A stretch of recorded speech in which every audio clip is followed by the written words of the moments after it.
একটু ভিন্ন রকম স্ন্যাক্স খুঁজছেন যারা, তাদের জন্যই কিচেন টিপসে আজকে রয়েছে ক্যালজোন বা পিৎজা পকেটের রেসিপি। পেপারনি এবং মোজারেলা চিজ দিয়ে তৈরি ভীষণ মজার এই পকেট কিভাবে তৈরি করতে হবে চলুন দেখে নেই।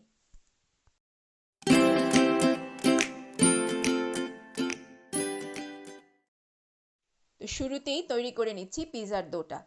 আর এজন্য আমি এখানে নিচ্ছি 3 কাপ ময়দা। এই 3 কাপ ময়দায় 12টা মাঝারি মাপের পকেট হবে, পিৎজা পকেট।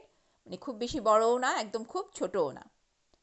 এরপর এর মধ্যে দিচ্ছি 1.5 চা চামচ লবণ এবং 1 চা চামচ দিব চিনি। আরও আসবে 1 চা চামচ ড্রাই ইস্ট। দিয়ে এই শুকনো উপকরণগুলো একটা কাঠি দিয়ে একটু মিশিয়ে নিচ্ছি যাতে সবগুলো উপকরণ একসঙ্গে মিশে যায়। এরপর এর মধ্যে দিচ্ছি 3 টেবিল চামচ অলিভ অয়েল। এটা আপনি অন্য তেলও দিতে পারেন চাইলে, অলিভ অয়েল মাস্ট না। আমার হাতের কাছে ছিল এজন্য দিচ্ছি। দিয়ে এগুলোকে আবার আরেকবার মিশিয়ে নেব। মানে তেল ময়দা মিশে একটা বালু বালু টাইপের টেক্সচার আসবে, ততক্ষণ পর্যন্ত মেশাবো। এরপর এর মধ্যে দেব 1 কাপ হালকা গরম পানি। পানিটা আমি একসঙ্গে দিচ্ছি না, কারণ একসঙ্গে মাঝে মাঝে আর কি পুরো 1 কাপ লাগে না, একটু কমও লাগে। মানে ময়দার গ্লুটেনের উপরে ডিপেন্ড করে তো এটা, যে জন্য অল্প অল্প করে 3 বারে দেব। এবং এই পর্যায়ে এসে হাত দিয়ে মাখাবো, কারণ হাত দিয়ে মাখালে পানির আন্দাজটা সবচেয়ে ভালো করা যায় যে কতটুকু লাগবে বা লাগবে না। আর তার চাইতেও বড় কথা, এই ডোটা বেশ ভালো নরম হতে হবে। তো হাত দিয়ে মেখে নিতে হবে প্রায় 6 থেকে 7 মিনিটের মতো। যারা কোনো ধরনের ফুড প্রসেসরে মাখাচ্ছেন তাদের কথা আলাদা, তবে হাত দিয়ে মাখালে এটা 6 থেকে 7 মিনিট অবশ্যই মাখাবেন, তাহলে ডোটা একদম সফট হবে। এবং পকেটটা যখন বেক করবেন তারপরে দেখবেন যে এর ভেতরে যখন ভাঙবেন বেশ ভালো একটা এয়ারি ফ্লাফি পকেট হয়েছে। তো যে জন্য বেশ ভালো সময় মাখতে হবে। ইস্ট ডো নিয়ে কাজ করার মানে মজাটাই এখানে যে ঠিক মতো মাজা হলে এটা রেস্ট করার পরে যখন ফুলে দ্বিগুণ হয়ে যাবে তখন একটা ভীষণ স্যাটিসফ্যাকশন থাকে। তো 6-7 মিনিট মাজার পরে আমার ডো একদম পারফেক্ট টেক্সচারে চলে এসছে। এখন আমি এটার উপরে একটু মানে হাতে অল্প একটু অলিভ অয়েল মেখে সেটা দইয়ের গায়ে মেখে নিচ্ছি। মেখে এটাকে রেখে দেব 2 ঘন্টার জন্য, ঢেকে রেখে দেব গরম জায়গায়। আর এই ফাঁকে চলুন আমরা মানে ফিলিংটা দেখে নিই যে ফিলিং কী দিচ্ছি। যে কোনো পিৎজার মতোই এখানেও ফিলিংটা যার যার নিজের পছন্দের ব্যাপার। আমি এখানে নিয়েছি 250 গ্রাম পেপারনি, 12 টেবিল চামচ, প্রত্যেকটা পকেটের জন্য 1 টেবিল চামচ করে পিৎজার সস, 250 গ্রাম মোজারেলা চিজ, কিছু কুচিয়ে নেওয়া অলিভ এবং একদম ছোট ছোট করে কুচিয়ে নেওয়া সবুজ ক্যাপসিকাম। 2 ঘন্টা পর এই হচ্ছে আমাদের ডো। এখন এখান থেকে ছোট ছোট বল করে নেব, তারপর সেই বলগুলো থেকে রুটি বেলে পিৎজা পকেট বানাবো। এই রুটিটা বেলার সময় খেয়াল রাখবেন যে এই ক্রাস্টটা পিৎজার ক্রাস্টের চেয়ে পাতলা হবে। আমরা যে আটা রুটি করি ওটার চাইতে একটু মোটা হবে, কিন্তু পিৎজার ক্রাস্টের চাইতে অনেক পাতলা হবে।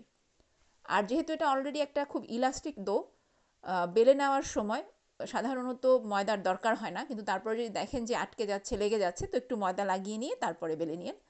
আমি ময়দা ছাড়াই যদি একদম পারফেক্ট গোল করে বেলে নিতে পারেন তাহলে তো খুবই ভালো।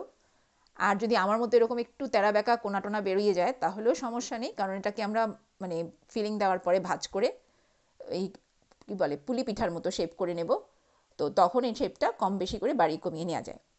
আর যেটা বলছিলাম যে ফিলিংয়ে আমি চিজ দিচ্ছি কিন্তু খুব মানে স্ট্যান্ডার্ড একটা মাপে।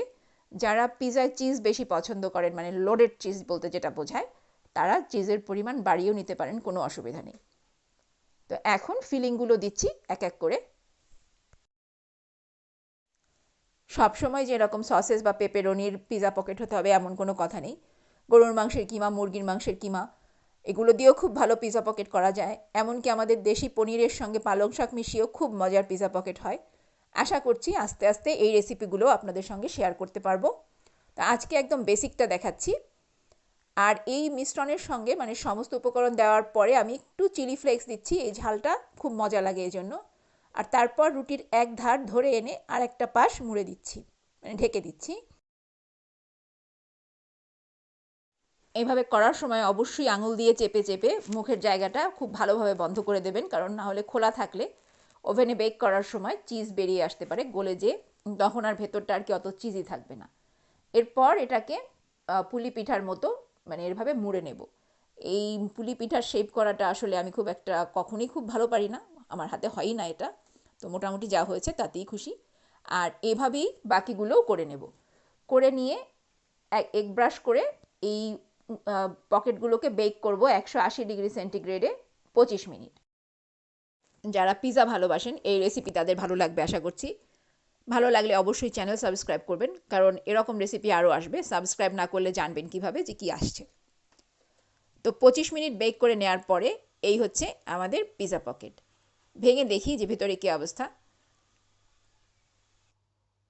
তো ভাঙার পরে দেখা যাচ্ছে যে ভেতরে চিজ গলে একটা চিজি স্ট্রিং তৈরি হয়েছে। এটা যত বেশি চিজ দেবেন তত বেশি তৈরি হবে।